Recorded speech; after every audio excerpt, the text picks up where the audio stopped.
Welcome to Hiraeth, the home of modern Welsh politics. Much of the UK rail network has been paralysed this week as a well-supported strike by RMT members has been held across the country. This has divided the political parties, with the in-power Conservatives blaming the not in power and not really supportive Labour Party. While some rail is devolved in Wales, much isn't, and the country has also been without much of a service. This is all at a time when numbers remain below pre-pandemic levels and Wales pursues a major upgrade in many areas, most notably in the southeast, where the network is being rebranded as a metro.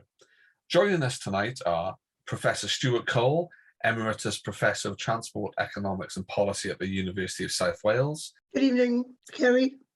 And Gemma Southgate, Executive Committee Member for the TSSA Union, which represents thousands of other members across the UK and Ireland. She is also chair of Women in Rail Wales and has been working in the rail industry for the past 8 years. Hi, Gemma. Good evening, everyone. Thank you, Ceri. Gemma, if I can start with you, you are in that trade union position, but a different union to the RMT. This is the largest rail strike in 30 years. Can you set the scene on what exactly is happening in the industry here?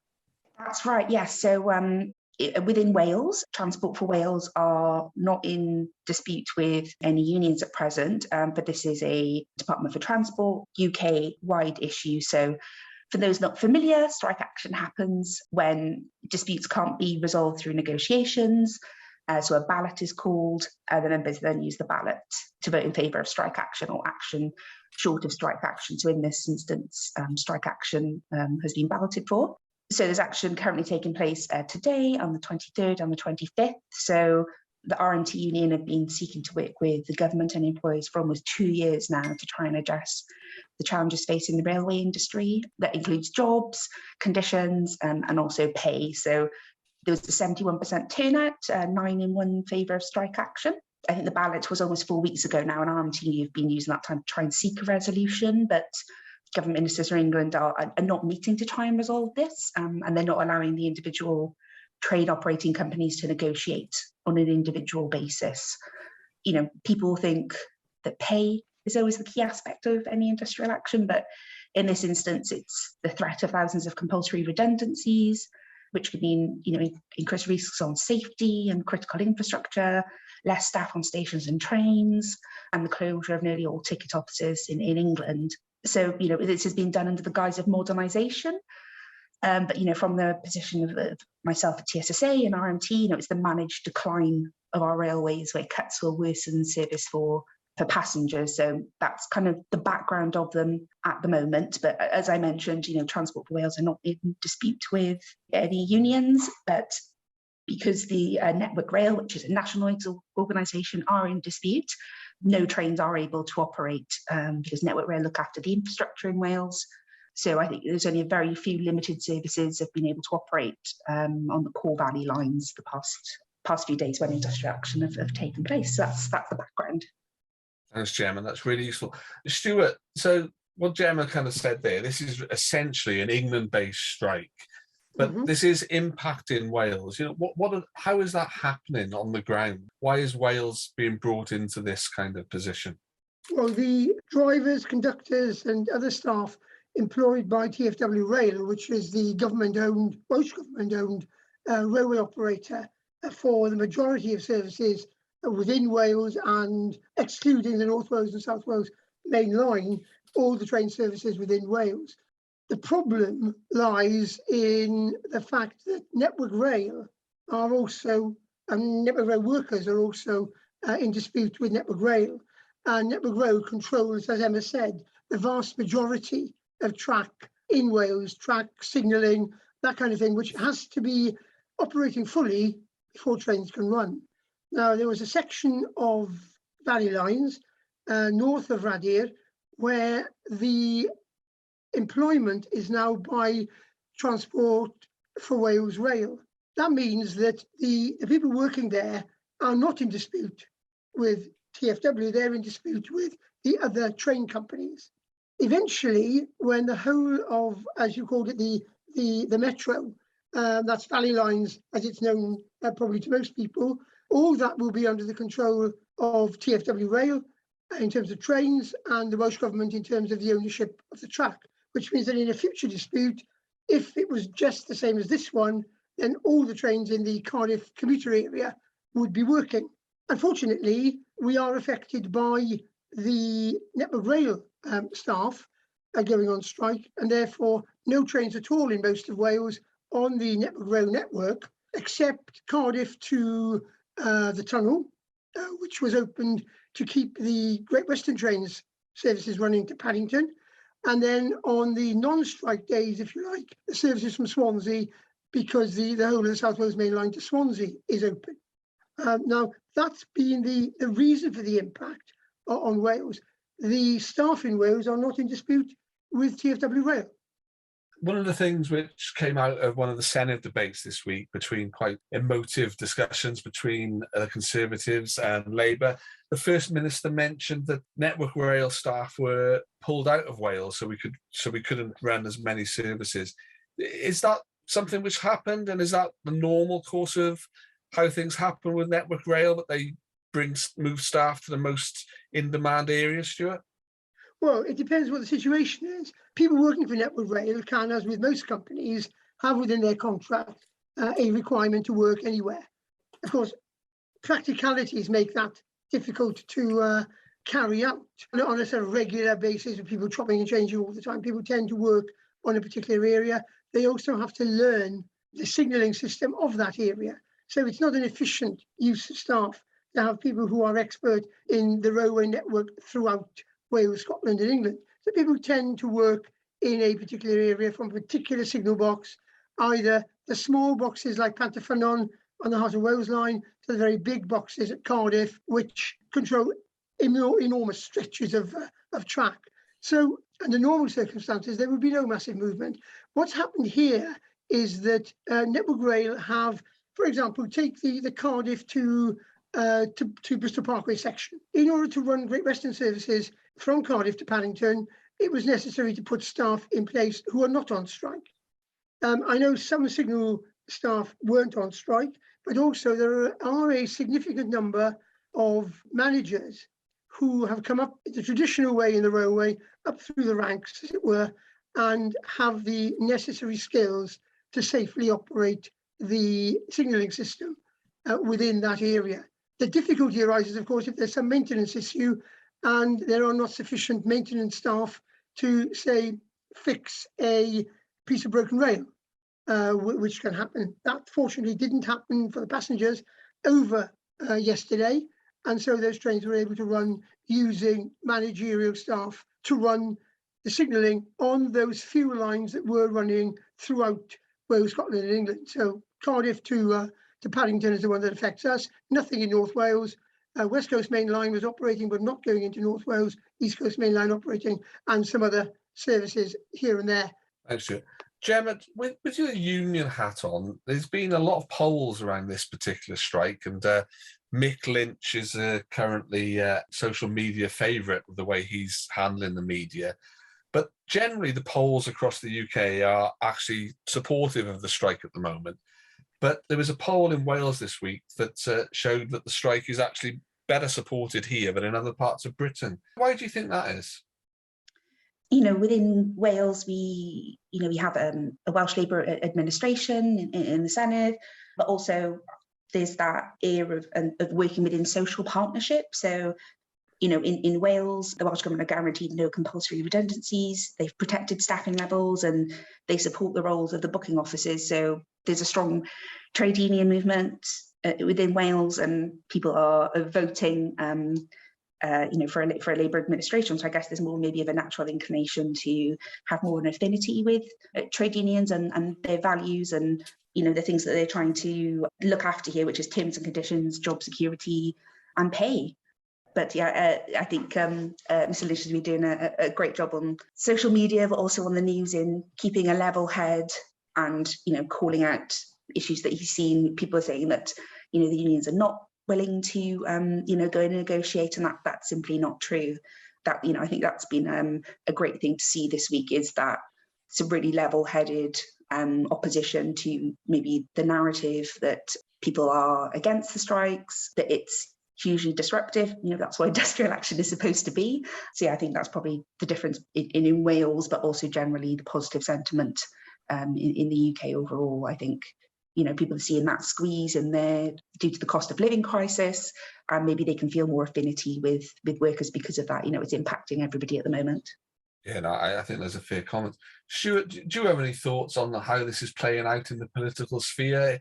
The Conservatives are seeming blaming Labour and mentioning the 1970s, and Labour doesn't feel like they're overly supportive in the UK level. How do you think this could play out? Gemma is far more of an expert on this than I am, because she's right in the middle of that relationship between the Welsh Government and the trade unions in Wales. Obviously, it's a Labour government. A number of the Senedd members are supported by the trade unions, and therefore more likely to have an affinity with them, more so than perhaps a Conservative government, particularly one which tends to be a right-wing government in England. On the other hand, Sir Keir Starmer has a challenge really in the next general election. He and some of his members, I've no doubt, would like to be on the picket line. But to get into power at the next general election, he has to get Middle England, because as we know, that's the biggest chunk, apart from the so-called grey vote of older people. Middle England is what gets you into power. It's what got Tony Blair into power. He put policies that they could find acceptable. And there are probably a large number of those people who are commuters and who didn't find yesterday particularly helpful. Although having said that, large numbers of people did actually go back to what they were doing during COVID, which is to work from home. So whether that was one of his concerns, I would have thought, yes, it must be in his mind to concern himself with the next general election. It is going to be interesting. We're recording midweek and there doesn't seem to be any progress. So it seems that the remainder of the strikes are going to happen. But is there anything else you wanted to comment on the strike, Stuart? There's just one point. I'm no expert on the terms and conditions of the employees of either Network Rail or the railways, except in very general terms. And Gemma will know an awful lot more about those terms and conditions than I do. One, though, of the old practices, which I feel quite strongly about, because it is very much in the position of supporting the future of the railway, and that is Sunday working. The position at the moment is that railway employees work a 6-day week and Sunday is an option, so that rostering can't compulsorily put people into a Sunday working. The irony here is that tourism is going to be basically the financial saviour of the railway industry. Commuting traffic is down 40% and is not likely to come back. And I think today, or yesterday rather, and probably today and much of this week, a lot of people who used to work from home under COVID, they've still got the communications kit, the computers, the phones, everything else that was put in by their employers, and they went back to doing that, and they're quite used to doing it. That doesn't help very much the financial position of the railway companies in generating more commuter revenue, but it also, in that area which is now really growing in terms of railway patronage, that's the leisure market, Friday, Saturday, Sunday, Monday. That market is a very delicate, a very price-sensitive market, and it does require a full team of drivers, conductors, maintenance staff, signalling staff, and so on, to be able to be rostered onto the Sunday, given that that Sunday working restriction came from the 1850s, 1860s, when it was considered right and proper that everyone should be able to go to chapel or church on a Sunday, and therefore you couldn't force people to work on that day. I think that's the one thing that, from a market point of view, I find difficult to find difficult to live with in terms of trying to develop the railways leisure market. I think that's all fair comment, and anyone who listens to me on social media will know my commentary on the future of commuting and the impact it could and seems to be having on rail and other transport. But I see a lot of positives from that as well. Gemma, is there anything you'd like to pick up on that kind of area? Just as a rounding up from the original topic, today Merseyrail were able to negotiate with with unions and come to an agreement. So I think, when individual operating companies can negotiate with the unions, I think that's probably going to be the way forward to, stop industrial action. But also, modernisation does need to happen. People need to be in our stations, could be, multi-skilled, fulfilling lots of different roles, not necessarily being static within a booking office or on barriers, and flexing to the new customer needs. So, whilst unions don't dispute the need for modernisation, I think in Wales, we are in a social partnership. We do get around the table and discuss, but in England that doesn't seem to be happening. So I don't necessarily see a way forward at present, and I think it may be a very long summer of disputes ahead, which that is going to impact the leisure market. People are uncertain about whether they can book their trips to go away. So I do see that there'll be ongoing impact over the summer, and there will be an impact on the recovery of things like tourism within Wales. But industrial action is supposed to be disruptive and supposed to show the worth of what workers do. So I understand the disruption, but I also feel for people that are having their pensions attacked, terms and conditions. This isn't just a pay issue. I think that's really useful to make clear, and I think we understand that, but there is money in the railways, and it depends where it goes, and it shows how important the workers are to that industry. Okay, if we move away from the strikes there with that kind of thoughts of how the summer's going to pan out, Wales is interesting, Stuart, and we've had you on before on a wider transport pod, and this one is very much looking at rail. Can you just talk us through exactly how the rail system here in Wales works? What is devolved to Welsh Government and what's not? And how have we got in that position?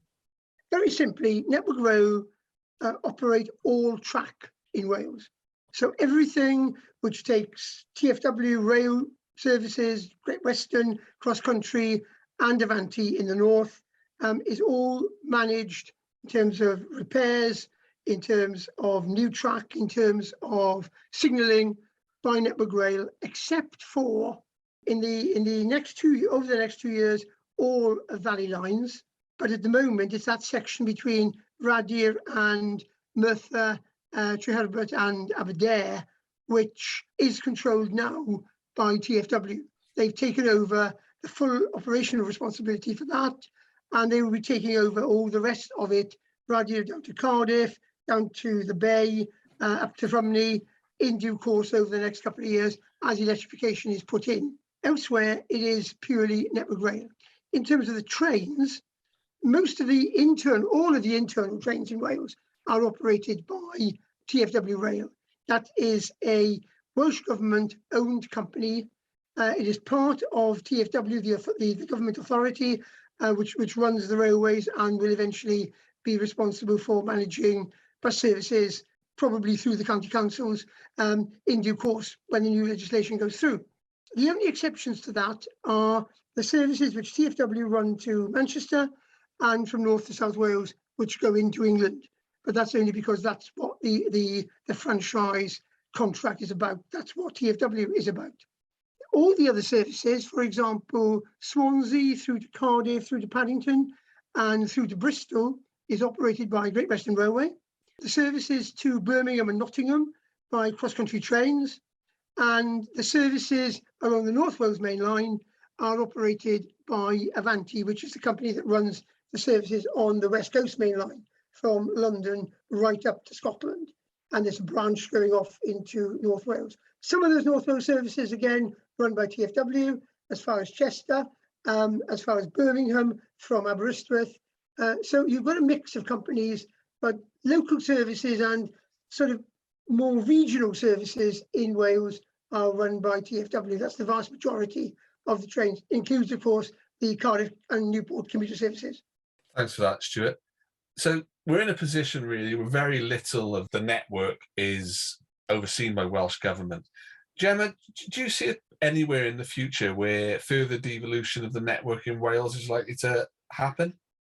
I think we've seen through some recent acquisitions that may be the ambition. So, for example, Transport for Wales is like an umbrella. It also looks after the Traws Cymru bus services. It's acquired Pullman Rail in Cardiff.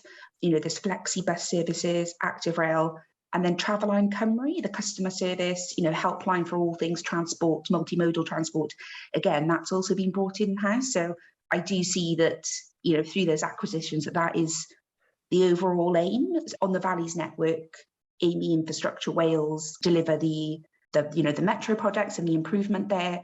So, my inference is that will be measured, the success of that scheme, to then see if that could be, replicated elsewhere in Wales. But I think the aim is to reduce duplication and create more of a seamless multimodal transport network. So I do see that a more inclusive Wales, focused approach is going to be the way forward, with infrastructure possibly coming more in-house. But I've not seen any details on how that may look in the future yet. What Emma's just said is absolutely correct. And I'd like to thank her for mentioning Travails Cymru, which I'd forgotten about, unfortunately, which I set up 10 years ago for the Welsh Government. The future that the Welsh Government would like to see is undoubtedly they would take over, not necessarily the on-the-ground operation by Network Rail, but certainly the management of it in terms of financing and planning, which is what happens in Scotland. Though I think, given that they have taken over core valley lines from Network Rail, that is surely the ambition of the Welsh Government, is to set up Wales Rail for all services in Wales to be managed, both track, signals and the trains themselves, by agencies of the Welsh Government rather than agencies of the Westminster Government. I'm sure that we will still see Great Western trains going to London. We will see North Wales mainline trains going to London, and the cross-country services going to Birmingham. I don't see the Department for Transport in London giving up those services. Great British Railway is an organisation being set up by the Westminster Government. They have offered in the bill, or in the introductory notes to the bill, going through a consultation process at the moment, to set up a new British Railways, if you like. They have provided for the devolved governments of Scotland and Wales to hand over the management of their railways to Great British Railways should they want to. I can't see Mr Drakeford, I can't see Lee Waters or any of the other ministers wanting to do that, given also that the majority in the Senedd is Labour, but also supported by Plaid Cymru. And Plaid Cymru's policies have always been for Wales to run Wales's railways. So I don't see the GBR offer being taken up by Welsh Government. They would really like to extend, as Gemma suggested, a full taking over of the whole of the network. Now, someone might say, well, this is going to cost a lot of money. Well, yes. And what happens in Scotland is that the block grant that Scotland receives includes money to maintain and expand the railway track network and, of course, train services. Scotland and Wales both control the train companies. Scotland, in fact, had sacked the company that had the franchise to run the trains and have taken it over into a company of their own. The Welsh Government pursued the existing legislation and are now the operator of last resort. But I don't see Mark Drakeford handing back that franchise to anybody else other than a TFW operation.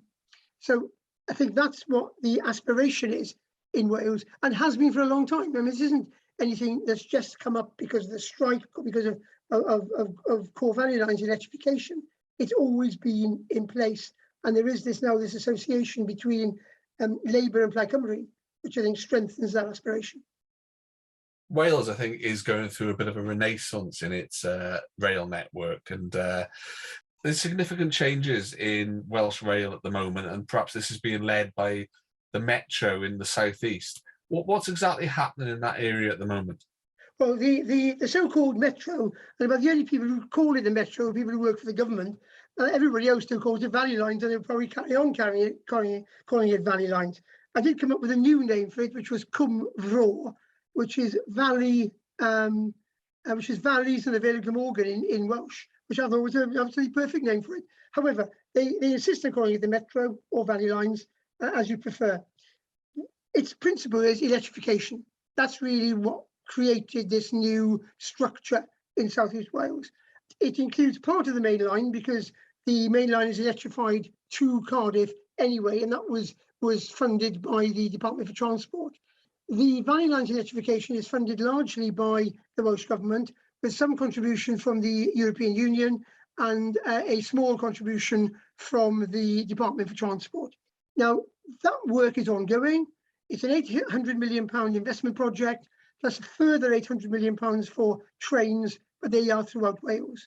But that little corner of Wales will have an electrified railway within the next 2 years. That's what's happening at the moment. The pillars are going up, the wires are going up. There's a whole new infrastructure being built, not now by Network Rail, but by TfW's rail engineers, most of whom have come from Network Rail, but they are now employed by the Welsh Government's agency, Transport for Wales. I think there's another issue though as well. A lot of concentration of minds has been on the metro, but there are several other lines in Wales. Wales is not just Cardiff. Wales is the whole of the rest of the country, and within that area, we have lines like the Heart of Wales line, which requires some serious investment to make it a really top-class rural tourist railway. It has an enormous potential, which hasn't been drawn on. Well, it runs from Shrewsbury to Llanelli and Swansea, but it connects at Shrewsbury with trains from Crewe and Birmingham and Manchester and Chester. 87% of people now come into Mid Wales by car, and that can't be the final position where we have a perfectly good railway running through there, albeit one that needs modernisation. 36% of those people come to walk. And in talking to them during the course of a part of last summer when we were allowed to, most of them were saying, we would love to come by train if only the service on the Heart of Wales line was better than it is.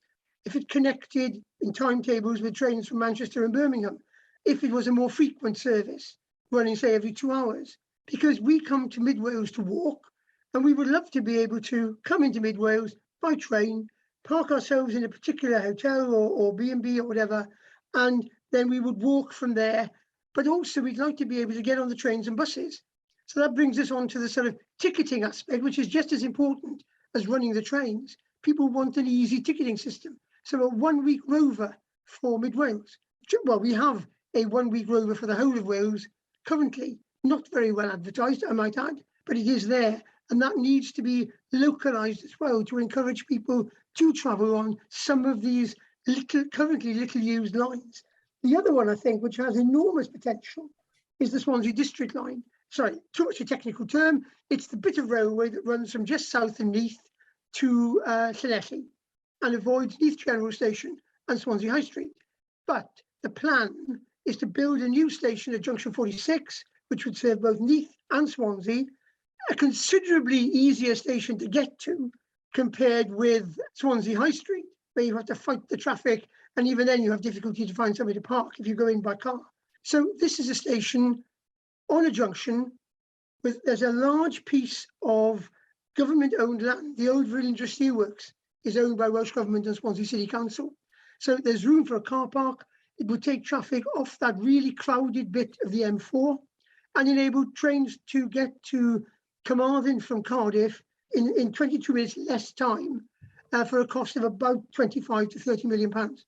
It's peanuts in terms of rail expenditure on major projects, but a major saving for people living in that part of West Wales, in Carmarthenshire and Pembrokeshire, and indeed in Swansea, because they'd be able to get to the station far more easily than they could to a station in the centre of Swansea. There's a very noted social media rail commentator called Gareth Dennis, and he recently picked up on the constant Twitter support for the Aber to Carmarthen line, which is a bugbear of mine, but also looked at an alternative north-south route in the east of Wales. These big ticket items such as Aber to Carmarthen, these are fanciful, really, aren't they, Stuart? They're very expensive. That's their only downside.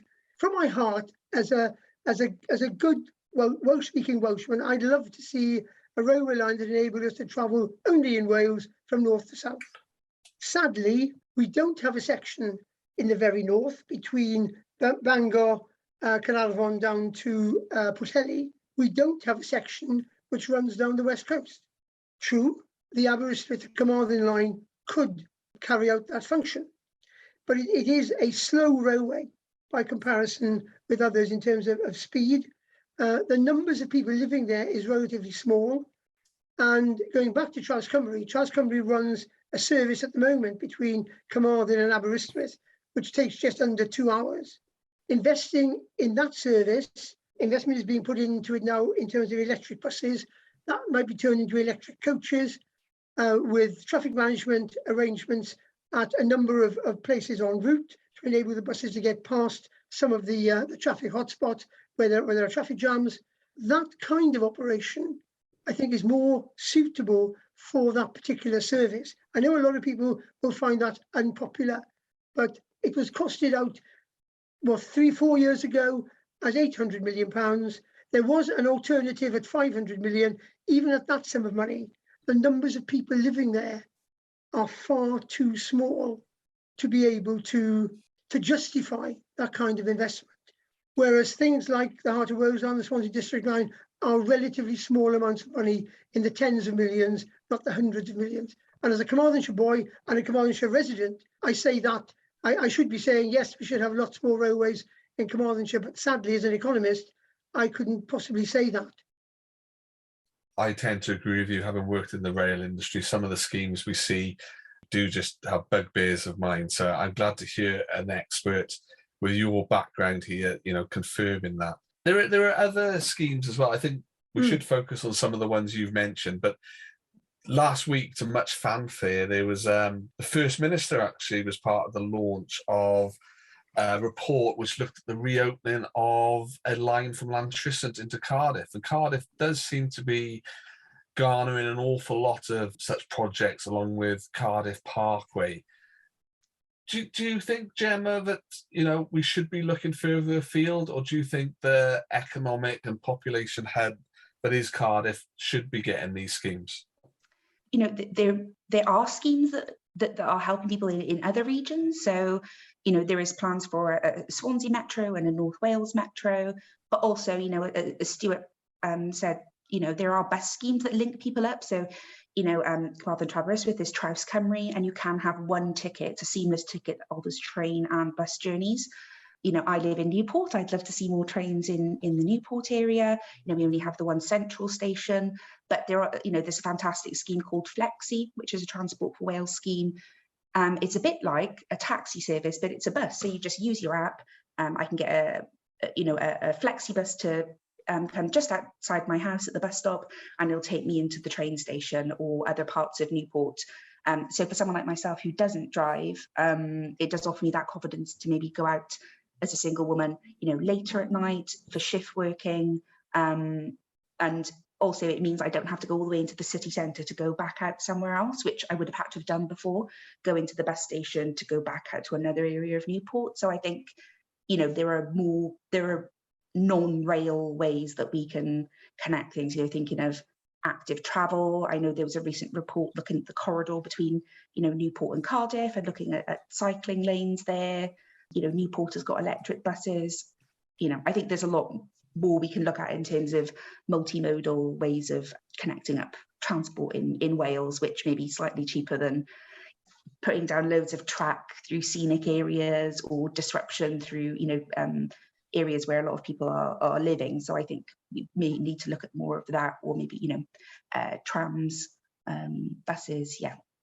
I think that's something I'd like to quickly explore while we're looking at rail. I do want to think that, some of the big ticket public transport items are often overlooked by the traditional glamour of rail. And you mentioned Travails Cymru, Travails Cambria.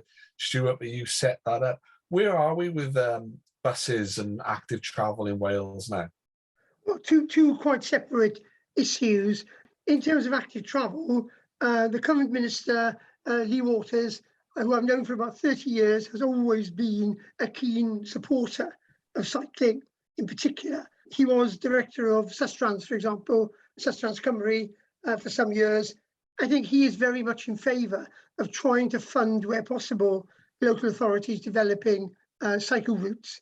And there are a large number of people, I think, who could be persuaded to travel over short distances, not necessarily all the way to work, but they could be persuaded perhaps to cycle to a bus stop or cycle to a railway station, so long as they knew their bicycles were going to be safe. So that opportunity, I think, is there. There's a new piece of track just been opened in Swansea. It's part of a study I carried out for a previous minister, Mrs. Hart, some years ago, for a cycle lane or cycle path from Pontarddulais through Gorsinon into the centre of Swansea. Now, there are a large number of people along that particular route who I'm quite sure would be keen on cycling in on a safe piece of cycleway where there weren't cars getting in their way or them getting in the way of cars. Separating, I think, cycling from cars, they are two quite different modes of transport and they have totally different ways of operation.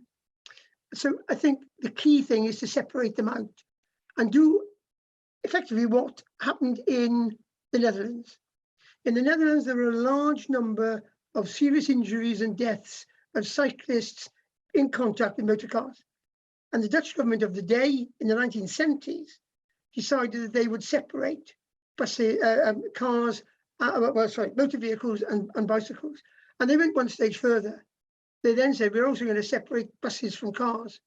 Cars will have great difficulty coming into towns. They'll park on the edge and they'll get the bus in or they can cycle in. Their position was that there were certain roads which could only be used by buses. And then alongside that bus lane was a cycle lane and then a pedestrian pavement. No cars at all. If you lived on that street, you could have a permit to use your car to get back and forth to your home. But otherwise, no traffic along those pieces of roadway and massive bicycle parking areas at railway stations, at bus stations, at bus stops even. So I think that kind of Dutch type provision, if Waters wants to go through with his plans, it can't just be a bit of painted road, a strip of paint on the side of the road. It has to be a proper cycleway separated from the roadway so that everybody is safe. Gemma, you mentioned you don't drive, and Newport's been the centre of a lot of transport initiatives following the Burns review, I think, as well as the Flexi scheme. There was free buses. I don't know if that's still going. How do you find the kind of what's actually happening on the ground to encourage people out of cars? I did make use of the free buses. It coincided with the opening of Newport Market, which was regenerated. I regularly use the buses and find it a great way to get around. And I don't drive, and the reason, part of the reason why I chose the location where I live is that it was close to a bus stop. So that kind of consideration is very important for me. In terms of cycles, there were kind of two facts I found really interesting. The poorest 20% of the population on average can spend 25% of their income running a car. So, I think through things like cycle to work schemes, if we can encourage people to make that switch, I think, that would be a really healthy thing to do in terms of, cost of living and people's health. But also regular cyclists are more likely to be men, white, working and non-disabled. So 20% of men report to be regular cyclists compared to just 8% of women. I think we can put all this infrastructure in place, but I think there do need to be schemes to encourage, people from different backgrounds and women to take up cycling. I think for me, there's a confidence and not a competence gap in terms of women and cycling. Do you have the correct facilities in your workplace to enable people to cycle and feel comfortable in that? I know in the headquarters for the company where I work, we do have showers, we have cycle storage, but is that the same for all facilities? I don't think it's not the only reason why women don't cycle. I know people, women that run and that cycle don't feel safe and are heckled. So I think, we've got this aspiration to encourage more people to use that mode of transport. But I think there's quite a long way to go in terms of encouraging a wider cross-section to take that up. I think that supported infrastructure around active travel, such as secure cycle facilities, showers, places to leave things, is really important. I'm a cyclist, but I'm fair weather, and as soon as it's wet, I get problems. Stuart, you mentioned buses, and I did want you to bring that out, the current position. Welsh Government has a new plan for buses. What is it, and what do you think? The plan, I'll tell you what I think of it first. I think it's brilliant. The plan to franchise buses in the same way as trains are franchised enables all sorts of benefits to come to the traveller. There is a slight downside for the companies, particularly the bigger companies, who would like to identify and do identify their core profitable network. And I quite understand that. Yeah, they have shareholders, they are a commercial investment. On the other hand, I think there are major benefits to having one ticket for all forms of transport. So the government's white paper on this is, I think, pointing in the right direction. What they're calling it is one network, one timetable, one ticket, planning buses as a public service for Wales. And I think the key issues in there are quite right. It means not just the government in Cardiff franchising the buses throughout Wales. I don't think that's a sensible proposition. It's an option, but the better option is having a partnership. And we talked about partnerships at the beginning of this podcast, a partnership between Welsh Government, TfW, and the county councils. It's the counties who know their local market. Some are better than others, but bringing those counties together, maybe as groups of counties, as there were when the consortia were around up to about 10 years ago, it meant that journey to work areas could be considered, similar sorts of areas. So you'd have a journey to work area such as Swansea, but then you'd also have the rural area to the west of it, Ceredigion, Pembrokeshire, Carmarthenshire, those all working together to create a bus network.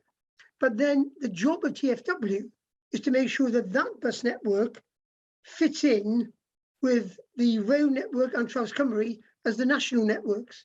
And it's getting that single network working, but realising that the real knowledge on local bus services is locally. It isn't in Cardiff.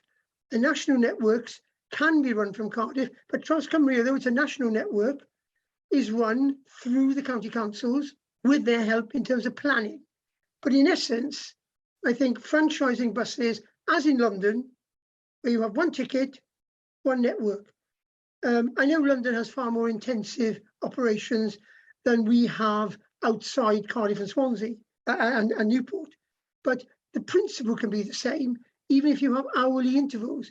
And perhaps with hourly interval services, it's even more important that services do actually connect, so that you get into Carmarthen Station, for example, on a Traws Cymru bus, and that connects with a train also run by TfW. That's the kind of thing I think we're looking for, and that's what Traws Cymru is trying to do.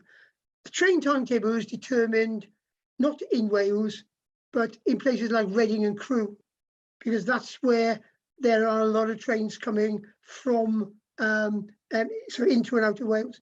So Traws Cymru always tried to meet with those services as best it could at places like Carmarthen and Aberystwyth and Bangor, so that when people got off the train, they could go further. And the idea is you can at present buy a through ticket from Cardiff, say, to Lampeter or Aberaeron, even though there are no railway stations, and you book on to a Traws Cymru service that makes that onward journey from Carmarthen Station. Works really well. It needs a lot more pushing. People need to believe in it. Customers need to believe in it. And then people will start to make use of that. And I think that's what this policy is about. That's what will bring people back to the buses, to the trains, as long as those services are three things. They are reliable, they have integrated timetables, and the journey time is reasonable. That's what brings people away from their cars. It will never be as fast as a car by bus, but it is by train.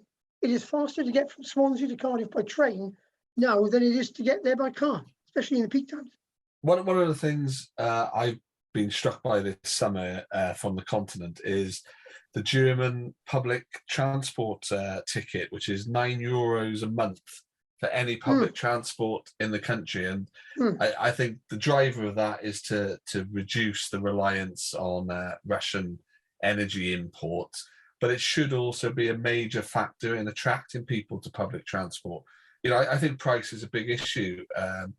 Gemma, Stuart, do you think that's something, when the Welsh Government have greater control, will be something we'll be able to look at replicating to bring people back onto public transport? I think for myself, it's not necessarily just price.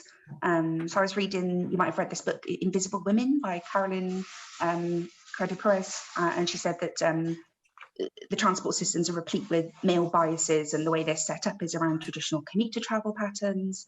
And there's a bit of a system design failure. So women may have multiple priorities, juggling, complex travel patterns. So I think that needs to be addressed. Price wouldn't be the only consideration.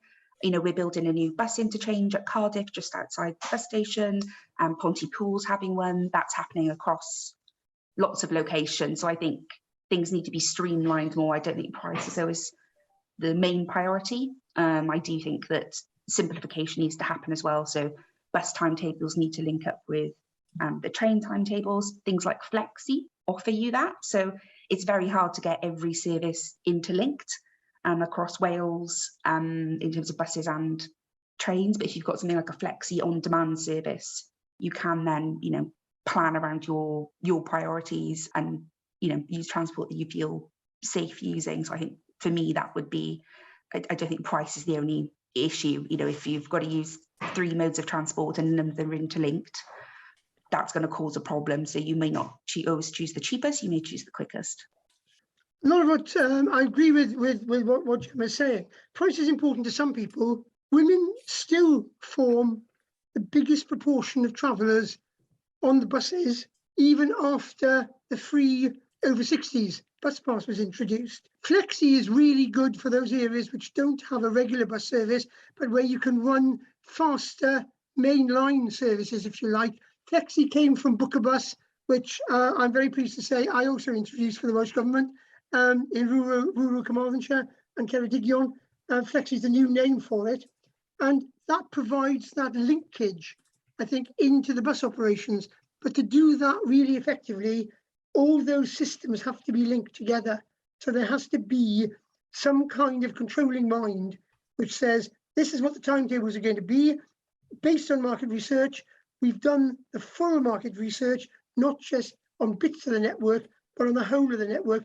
And Wales can't just have one kind of network. Flexi is really useful in rural areas. It's proved, Book a Bus proved its worth in linking into Traws Cymru and other local services. I think that's the future. And the government is going in the right direction in trying to integrate all these various forms of transport. Gemma, you did mention Invisible Women, and that is a good book. Recommend that to anyone. And the built-in male bias. And one of the things when we were booking you for tonight, I noticed that you would chair Women in Rail in Wales. Can you tell us a little bit about that, and what the objectives of that is? Yeah, that's right. It's something I joined the steering group a number of years ago, but I recently become chair, and it's a national organisation that's completely free to join. And we want to kind of bring an end to, gender imbalance and biases within the railway industry. We offer mentoring schemes, events, networking to encourage a more younger and diverse workforce within the railway industry, which I think is really important. There's a huge retirement cliff coming up in the railway. I think over the next 5 years, 31% of the workforce are going to retire. In Transport for Wales, 17% of those employed are women, but in roles such as driver functions, that goes down to 7%. So, as women in rail, we like to go out and talk to different groups, whether that be school groups, job seekers, and attract them into rail. We're not going to be able to just pull on our traditional pool that we normally pull on to fill those huge gaps. We do need to diversify to fill that huge skill gap. And, having different perspectives, when you're building plans for things like active travel for metro, the broader your pool is of people that are helping to design that, I think it'll be a bigger success. You would have considered more people. Good luck with that. I think addressing that built-in male bias in a lot of what we've got in society is essential, and that kind of retirement cliff you mentioned sounds quite worrying for the future. But I'm afraid that's all we've got time for tonight. So I'd like to thank you both for joining us. And should people want to hear more of your thoughts, have you got a Twitter handle or other social media platforms they can contact you on? Stuart, what's best for you? Unfortunately, I'm in that generation, unlike the rest of you, that don't have Twitter accounts or anything like that. But I'm quite happy for people to come through you if you want, and you pass on the email to me. Okay, well, we'll see what comes in. Gemma, what's best for people if they want to hear more of what you have to say? So I would head to the Women in Rail Wales page online, and we have a contact email address, which is wales@womeninrail.org. So if you're interested in joining us for an event, maybe speaking at an event, you're at a school and you'd like us to come and encourage people to join the railway industry, please do get in touch. And for all things TSSA and my work in that realm, my Twitter account is at Gemma_DS. And again, you can look at the TSSA website if you'd like to find out more about the work that we do, including things like inclusive rail campaigns. It's not just about pay rises and terms and conditions. We also do a lot around inclusive rail, neurodiversity and such like. So you can find all the information there. That's great. Thank you both once again.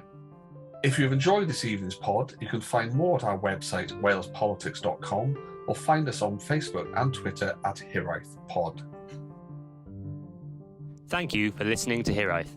If you like what you heard, please don't forget to subscribe, rate and review.